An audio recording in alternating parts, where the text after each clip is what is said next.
উনি একটা বাটপার, খাওয়া দাওয়া করার পরে বলে টাকা নেই। আপনার বিল কত হয়েছে? 1550 টাকা।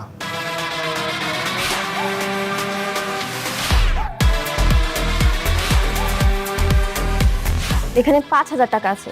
1550 টাকা আপনার বিল, আর বাকিটা আপনার টিপস। আসসালামু আলাইকুম বন্ধুরা, গরিব ঘরে রাজপুত্র নাটকের 5 নম্বর পর্বটি আপনারা নিশ্চয়ই ইতিমধ্যে দেখে ফেলেছেন।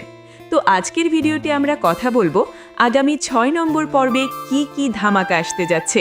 তাছাড়া কি করলে আপনারা 6 নম্বর পর্বটি সবার আগে দেখতে পাবেন সেটাও বলে দিব। তাই ভিডিওটি 1 সেকেন্ডও মিস না করে শেষ পর্যন্ত দেখুন। তবে মূল ভিডিওতে যাওয়ার আগে আপনাদের কাছে ছোট্ট একটা রিকোয়েস্ট, আপনারা কে কোন জেলা থেকে আমাদের ভিডিওটি দেখছেন তা অবশ্যই কমেন্ট করে জানান।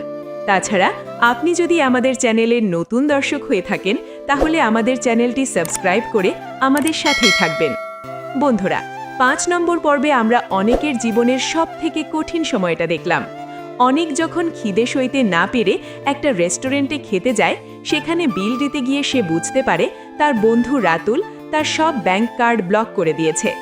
মাত্র 1550 টাকার জন্য রেস্টুরেন্টের ম্যানেজার অনেককে চোর বাটপার বলে অপমান করে এবং তাকে দিয়ে জোর করে রান্নাঘর পরিষ্কার করানোর চেষ্টা করে। একজন কোটিপতি মানুষের জন্য এর চেয়ে বড় অপমান আর কি হতে পারে?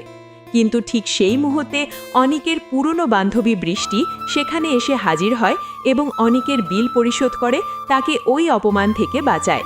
তবে গল্পের আসল টুইস্ট কিন্তু এখনও বাকি। বৃষ্টির বাবা অনিকের সামনে এমন একটা প্রস্তাব রেখেছেন যা অনিকের পুরো জীবন আবারও বদলে দিতে পারে।